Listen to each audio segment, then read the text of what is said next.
They laughed at the Navy SEAL for building a strange windshield around his lakeside home.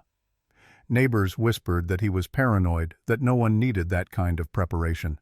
But when the ice storm arrived early and brutal power failed, roads vanished, and the cold began to claim lives, only one place still had warmth, and only one man and his loyal German shepherd were ready to step into the storm. If stories of courage, faith, and unbreakable loyalty move your heart, please subscribe to the channel and stay with us. Your support helps these stories reach the people who need them most. Lake Superior did not greet newcomers kindly. It breathed cold even in late autumn, a vast steel-colored presence, exhaling wind that slid through Duluth's hills and settled deep into bone and memory. Ethan Cole arrived beneath that wind with the posture of a man who had learned never to turn his back on open space. He was 38, broad-shouldered but lean, the kind of build shaped by years of function rather than vanity. His dark hair was cut short, not for style but for habit. A faint line crossed his right eyebrow, an old scar that had healed but never softened his expression.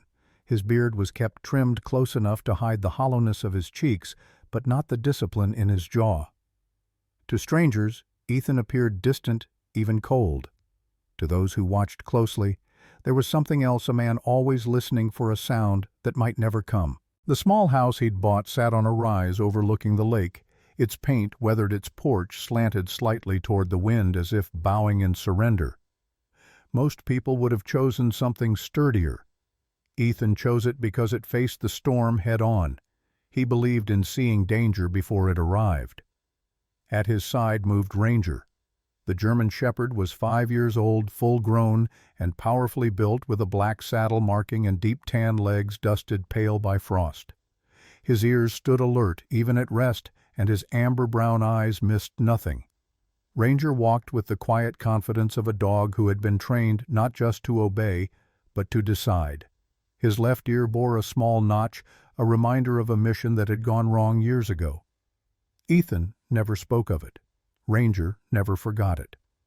They moved together across the yard, boots crunching paws soundless. Ethan paused often, studying the direction of the wind, the slope of the land, the way ice clung longer to the north side of the house. Inside him, calculations ran without effort. Wind shear, ice drift, escape routes. These thoughts were not fear. They were comfort. Planning had kept him alive when luck had failed others. By midday, Ethan unloaded lumber from his truck. Thick posts, treated beams, coils of rope. Ranger watched from a few paces back, sitting when Ethan stopped rising when he moved again. Their rhythm was old and wordless.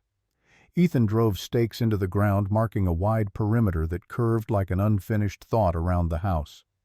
A pickup slowed on the road. Greg Dawson leaned out the driver's window. He was in his early 40s, thick through the chest, beard untrimmed and already threaded with gray.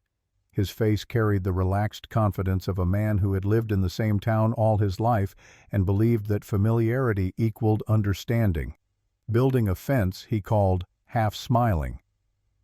Something like that, Ethan replied, his voice calm, neutral. Greg's eyes drifted to the posts, then to Ranger. The smile faltered slightly. "Dog's serious," he said, trying for humor. "He's trained to be," Ethan answered. Ranger did not growl. He simply held Greg's gaze until the truck rolled on. Ethan exhaled slowly. He hadn't meant to isolate himself. It simply happened that way. Since leaving the teams, crowds made his chest tighten. Sudden laughter felt like a warning shot. He remembered another wind in another place slicing through canvas walls while men huddled around a fire that refused to live. He remembered hands going numb before the pain came. He remembered silence afterward. Ranger pressed briefly against his leg, grounding him. Ethan rested a hand on the dog's neck, fingers brushing thick fur, feeling the steady heat beneath. "We're good," he murmured, more promise than statement. By evening the first posts stood firm. The shape was still unclear to anyone watching from afar, skeletal and strange. To Ethan it was already complete in his mind. He saw sheltered paths where ice would slide harmlessly away. He saw wind broken, not fought. He saw warmth, protected, not wasted. As the sun dropped, Lake Superior darkened its surface, rippling like a living thing. Ranger sat facing its silhouette sharp against the fading light. Ethan followed his gaze. Storms were born out there, sudden and merciless. People laughed at preparation because it looked like fear. Ethan knew better. He locked the house, checked the radio, and stacked the lumber where snow would not reach it. Inside the rooms were sparse, almost bare. He preferred it that way. Fewer objects meant fewer surprises. Ranger curled near the door, not sleeping, just listening. Outside, the wind rose slightly, testing the land. Ethan sat on the edge of his cot, hands clasped, feeling the familiar tension settle into his muscles. Duluth was not the desert, not the mountains overseas, but cold was cold, and it did not care about names or places. Tomorrow he would build. Let them watch, let them laugh. When the wind came in earnest, only one thing would matter: being ready. Morning came to Duluth wrapped in pale frost, the kind that glittered briefly before vanishing under the sun, as if the land itself was undecided about mercy. Ethan Cole woke before the light. He always did. Sleep never held him for long. Not since the teams, not since the nights when silence meant danger and rest felt like a gamble. He sat on the edge of the cot, boots already on, listening to the house breathe. The wind had shifted during the night, not stronger, sharper. Ranger lifted his head from the floor near the door, amber eyes locking onto Ethan without a sound. "Yeah," Ethan murmured. "I hear it too." Outside, the lake lay flat and dark, deceptively calm. Ethan drank his coffee, standing scanning the horizon, measuring the cold, the way other men measured time. Then he went to work. He hauled beams into place, lifting with controlled precision, shoulders flexing beneath his jacket. Years of training had carved his body into something efficient rather than imposing. His movements were economical, almost gentle, but there was no hesitation in them. Ranger paced the perimeter, 5 years of muscle and instinct flowing under thick fur, occasionally stopping to test the air with a slow, deliberate sniff. By mid-morning, a small audience had gathered without meaning to. A jogger slowed. A woman walking her dog paused longer than necessary. A pickup idled near the curb. Laughter drifted across the yard, light and careless. "Looks like he's building a wind maze," someone said. "Or hiding from the apocalypse," another replied. Ethan didn't turn. He had learned long ago that acknowledging mockery fed it. Still, something tightened behind his ribs. Not anger. Recognition. He'd heard that tone before overseas, when villagers laughed at fortifications they didn't understand. The laughter always stopped later. Ranger halted near the edge of the property body, angled subtly between Ethan and the voices. His tail was low, not aggressive, just alert. Ethan straightened a fraction, resting his weight on his heels. "Easy," he said quietly. Ranger obeyed, but his eyes never left the road. A woman stepped closer than the others. Her name was Claire Bennett, though Ethan wouldn't learn that until later. She was in her early 30s, tall and slender, with pale skin reddened by the cold and dark blonde hair pulled into a loose braid that brushed her jacket collar.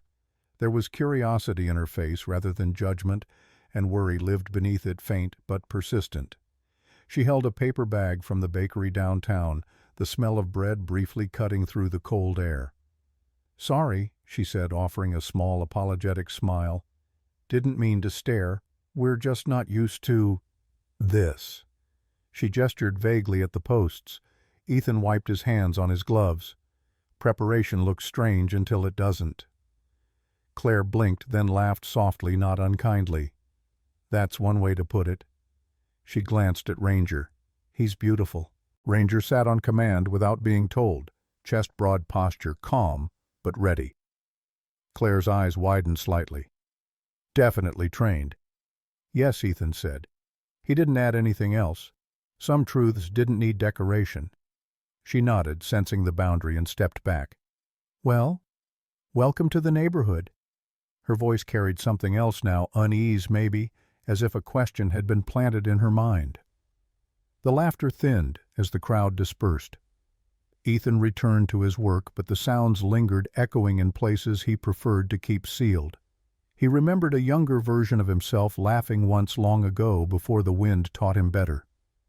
He remembered a man named Lucas, joking about cold nights and bad coffee hours before hypothermia took the joke with it. Ethan's jaw tightened. He drove another bolt home harder than necessary. The afternoon brought clouds thick and low rolling in from the lake like a warning delivered too early. Ranger's behavior changed first. His pacing shortened, his ears stayed forward. He returned to Ethan's side, more often brushing his leg as if to confirm something solid still existed. "You feel it," Ethan said quietly. It wasn't a question. As dusk settled, the temperature dropped faster than forecasted. Ice formed in thin, treacherous sheets along the road. Somewhere down the block, a car skidded, tires screeching before catching again. A nervous sound followed, fear wrapped in metal. Ranger's head snapped up, a low sound forming in his chest before Ethan placed a hand on his collar. "Not yet," Ethan whispered. He stood back and surveyed what he'd completed. The structure was still incomplete, but the shape was emerging now, angled breaks against the wind-sheltered paths in tension made visible. To anyone else it still looked excessive. To Ethan, it looked like a promise kept halfway. Inside, he checked the radio batteries aligned neatly beside it. He laid out rope traction cleats, thermal blankets. Ranger watched unmoving, memorizing the ritual. Outside, the wind tested the posts with a low moan, not enough to threaten, just enough to announce itself. Ethan sat on the cot again, hands clasped, breath slow. He knew what came next. Mockery always preceded need. It was a pattern as old as war. He didn't resent them for laughing. He resented the lesson that would teach them otherwise. Ranger rose and placed his head against Ethan's knee weight, solid grounding. Ethan rested his palm on the dog's broad skull, feeling warmth and trust pulse back into him. "Tomorrow," Ethan said softly to the wind, to the lake, to whatever listened. "We'll see who's ready." The wind arrived before the snow, sharp and sudden, slicing down from Lake Superior like a blade drawn without warning. Ethan Cole felt it the moment he opened the door, not on his skin but deeper inside the chest where old instincts slept lightly and woke fast. The air carried a metallic edge, the kind that meant ice would come hard and fast, not gently as forecasted. Ranger stepped out beside him, posture instantly altered, his ears locked forward, his body leaning into the wind as if reading a language written only for him. "Yeah," Ethan murmured, "that's not normal." By mid-morning the clouds thickened into a low ceiling that pressed down on the town. The lake disappeared into gray, its vastness reduced to a wall of moving breath. Ethan worked faster, not frantic but deliberate. He bolted, cross-bracing into the windward posts, muscles tightening under his jacket. His face was calm, but his mind was not quiet. He remembered another sky like this, flat, heavy, promising nothing good. He remembered radios crackling late, then going silent. A siren wailed somewhere in town, brief and cut short. Ice formed in sheets along the road, invisible until tires touched it. Ranger let out a low warning sound, not a bark, more a vibration felt through bone. Ethan turned just as a sedan slid sideways at the bottom of the hill. The car spun once, twice, then slammed gently but helplessly into a snowbank. The engine stalled. Silence followed, thick and dangerous. "Ranger," Ethan said, already moving. They reached the car in seconds. Inside sat a woman gripping the steering wheel, knuckles, white breath coming fast. Her name was Sarah Whitmore. 34, a school teacher recently transferred from Minneapolis. She was slight, with chestnut hair pulled into a messy bun, strands frozen against her pale cheeks. Her eyes were wide green and bright with fear rather than injury. I couldn't stop," she said, voice shaking. "The road just disappeared." "You're okay," Ethan replied, steady grounding. "Any pain?" She shook her head. Ranger placed his front paws on the doorsill. Careful controlled his warmth, immediate. Sarah's breathing slowed without her noticing. "Oh," she whispered. He's very calm. "He knows," Ethan said. He helped her out of the car, guiding her toward the sheltered path formed by the angled posts around his house. The design did its work immediately, breaking the wind just enough to make movement possible. Sarah glanced back at the structure, confusion flickering into realization. "You built this for storms," she said. "For moving during them," Ethan corrected. Inside the house, he wrapped her in a thermal blanket and handed her a mug of water. Ranger sat close but non-intrusive, 5 years of discipline keeping his energy contained. Sarah studied the room, spare, organized, purposeful. Nothing decorative, nothing wasted. "You're not from around here," she said softly. "No." Ethan answered. He didn't elaborate. The radio crackled to life on the counter, the voice distorted but urgent. "Early ice advisory. Power outages along the ridge. Road closures effective immediately." Ethan turned the volume down. Sarah swallowed. "My students," she said. "The buses." "They're already home," Ethan replied. "District cancels fast for ice." He'd checked earlier. Preparation again. Sarah nodded, relief washing through her shoulders. Outside, the wind intensified. Ice pellets rattled against the siding like thrown gravel. Ranger stood and moved to the door tail, low attention, absolute. Ethan followed his gaze and saw another figure struggling up the road, Greg Dawson. The man's broad frame was hunched against the windbeard, iced-over boots, slipping. Ethan opened the door without hesitation. "This way," he called. Greg stumbled into the shelter, breath ragged. Up close, the bravado from earlier was gone. He looked older now, lines carved deeper into his face by fear and cold. "Didn't think it'd hit this fast," he admitted, voice rough. "It always does," Ethan said. No judgment, just fact. They waited together as the storm built its first real teeth. Ice glazed the town's ceiling doors, turning steps into traps. From the window, Ethan watched a power line spark and die. Darkness rolled outward in pockets. Somewhere a generator failed. Somewhere else someone shouted for help and was swallowed by the wind. Ranger's body tensed, head snapping toward the sound. Ethan's pulse matched the dog's shift. This was the moment he had been preparing for, the point where planning stopped being theory. He checked his gear automatically. Rope, cleats, headlamp. Sarah noticed. "You're going out there," she said. "Not a question." "Yes." Greg stared at him. "You'll get killed."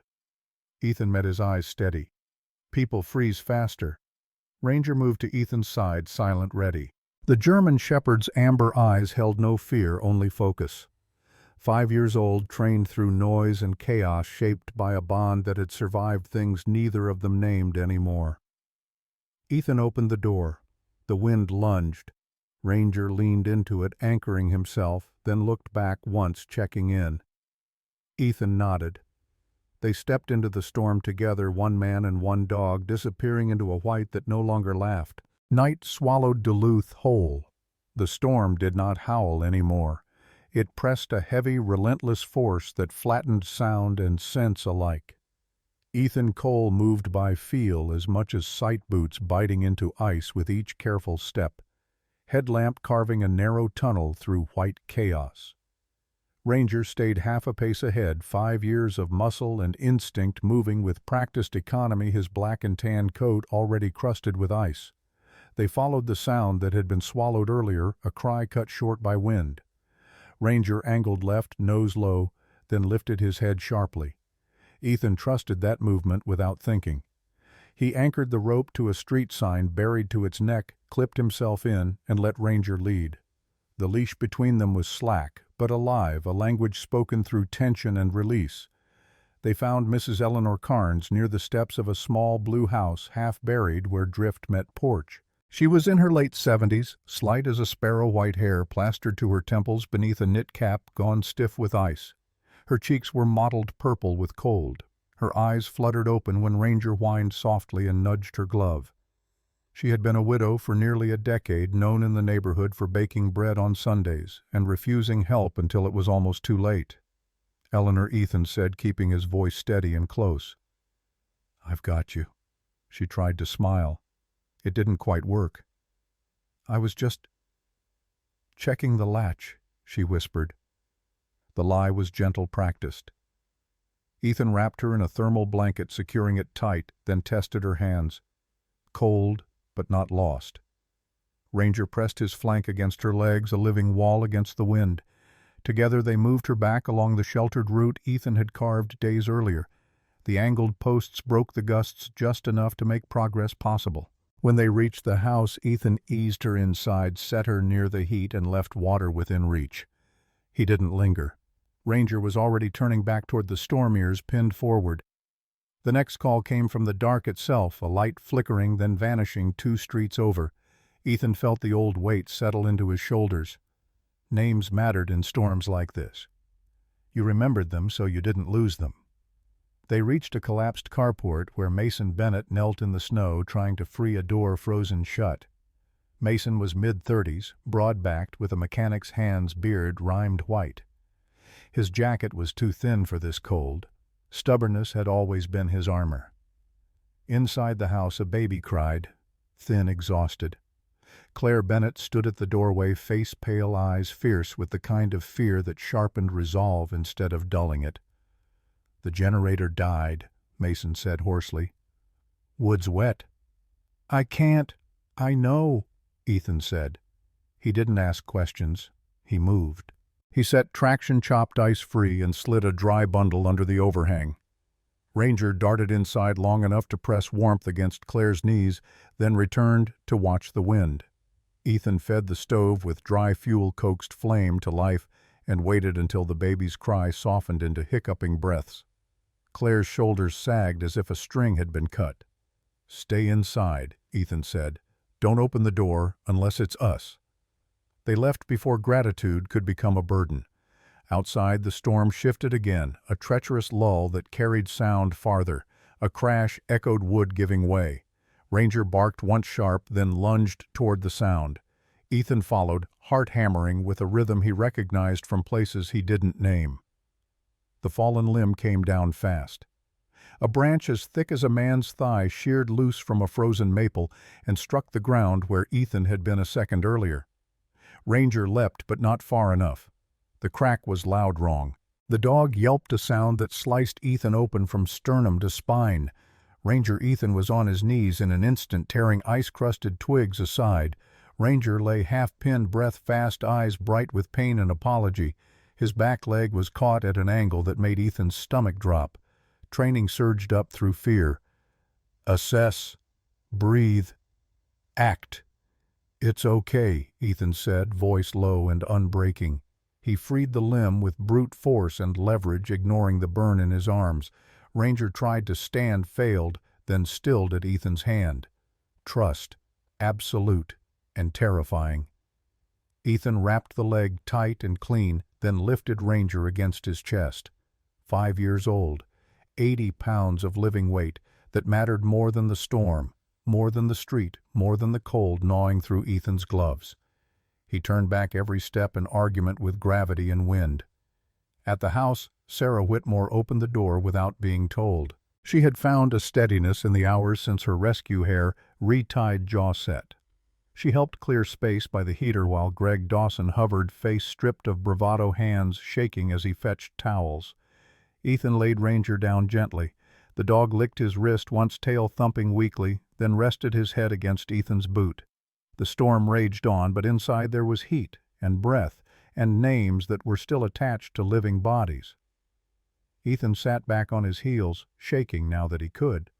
He pressed his forehead briefly to Ranger's, a private ritual neither had ever needed words for. Outside, the wind took another name, then another. Inside, they kept the ones that mattered. Morning did not arrive with light, but with quiet. The storm loosened its grip the way a clenched fist finally remembers it has fingers. Snow still pressed against windows and ice clung stubbornly to railings, but the air no longer screamed. It listened. Ethan Cole woke on the floor beside Ranger, his back stiff, his hands numb, his palm resting on the rise and fall of the dog's chest. Ranger opened one amber eye, then the other tail giving a slow, careful thump against the blanket. His injured leg remained wrapped, but he tested his weight with a soldier's patience. No complaint, no panic, only focus. Good, Ethan murmured, voice rough with exhaustion. You stayed, Ranger answered by leaning his broad head into Ethan's thigh, a quiet joke in the gesture as if to say he had nowhere else to be. The house stirred. Sarah Whitmore rose, first her posture straighter than the night before. She had washed her face, braided her chestnut hair again, and wrapped herself in purpose. Fear had shaped her, but it had not broken her. She knelt to check Ranger's bandage with gentle, competent hands. Years of teaching had taught her how to move calmly when children were watching. He's stable, she said softly. He'll heal. Greg Dawson stood near the window, beard unkempt, eyes hollowed by a night that had rearranged his understanding of the world. The easy confidence he once wore had cracked, revealing humility beneath. He watched smoke rise from a distant chimney, thin, wavering, but real. People are alive, he said almost to himself. Outside doors creaked open, shovels scraped. The town breathed again. Claire Bennett crossed the yard carrying her baby bundled tight. Mason beside her shoulders squared with a gratitude too heavy for words. Mrs. Eleanor Carnes waved from her porch, a blanket draped around her small frame like a banner of survival. Ethan stepped outside slowly. Ranger at his side, careful but proud. The structure he had built stood firm, ice sheeting off its angles, the sheltered paths intact. Beneath it, dry supplies waited untouched by the storm. For the first time, people did not laugh when they looked at it. They studied it. They understood. By noon, neighbors gathered not as spectators but as participants. Sheriff Tom Hale arrived last, a tall man in his 50s with a weathered face and calm eyes that had seen too many winters to argue with preparation. He removed his hat when he saw Ranger. "You did good," he said simply. "I did what was needed," Ethan replied. "That's usually how it looks afterward," Hale said. They stood in a loose circle, steam rising from cups of coffee, faces marked by fatigue and relief. Greg stepped forward first. "I was wrong," he said, voice steady despite the weight of the words. "I thought you were hiding. Turns out you were guarding." He extended a hand. Ethan took it without ceremony. Sarah watched the exchange, something warm settling in her chest. She had come to Duluth looking for a quieter life. She had found something stronger instead, a community stitched together by wind and choice. The afternoon became work. Not desperate work, but shared work. Men and women carried lumber. Plans were sketched in the snow. Ethan explained angles and airflow not as orders, but as invitations. Mason asked questions. Claire listened closely. Greg took notes like a student who finally understood why the lesson mattered. Ranger lay nearby, supervising his presence, both comfort and reminder. Children approached cautiously at first, then with boldness, fingers brushing his fur. He accepted the attention with dignified tolerance, tail sweeping slow arcs across the packed snow. When the sun dipped low, the lake reappeared steel blue and calm, as if nothing had happened. Smoke rose from multiple chimneys, now thicker, steadier. Life returning in increments. Ethan stood at the edge of his property, watching the town move with new awareness. For years he had believed preparation was a solitary act, a shield held alone against the world. Now he saw something different. Preparedness could be shared. It could be taught. It could become kindness. Ranger pressed against his leg, injured but unbowed. Ethan rested a hand on the dog's neck, feeling warmth, gratitude, and a peace he had not known since before the wind taught him its hardest lessons. "Looks like you're staying," Sarah said quietly, joining him. "Yeah," Ethan answered. "I think we all are." The wind shifted softer now, carrying the smell of wood smoke and bread. It passed through the town without taking anything with it. Sometimes the miracle is not thunder from the sky or a voice carried by angels. Sometimes the miracle is quieter. It is a man who prepares when others laugh. A dog who stays when leaving would be easier. A heart that chooses to serve when it has every reason to close itself off. If God speaks in moments like these, he does so through hands that build, through courage that steps into the storm, and through love that refuses to let anyone face the cold alone. Faith is not only found in prayer after the danger passes, but in preparation before it arrives, and in compassion when the world feels harsh and unforgiving. In our everyday lives, we all face storms, some loud, some silent, and maybe the lesson is this: be ready, be kind, and be the shelter someone else needs, because when you do, you become part of a miracle you may never fully see. If this story touched your heart, take a moment to share it with someone who might need hope today. Leave a comment and tell us where you're watching from or what part of the story spoke to you most. And if you believe in stories of courage, loyalty, and second chances, don't forget to subscribe and stay with us for more. May God bless you, protect you, and keep you warm through every storm you face. And may His light guide you today and always.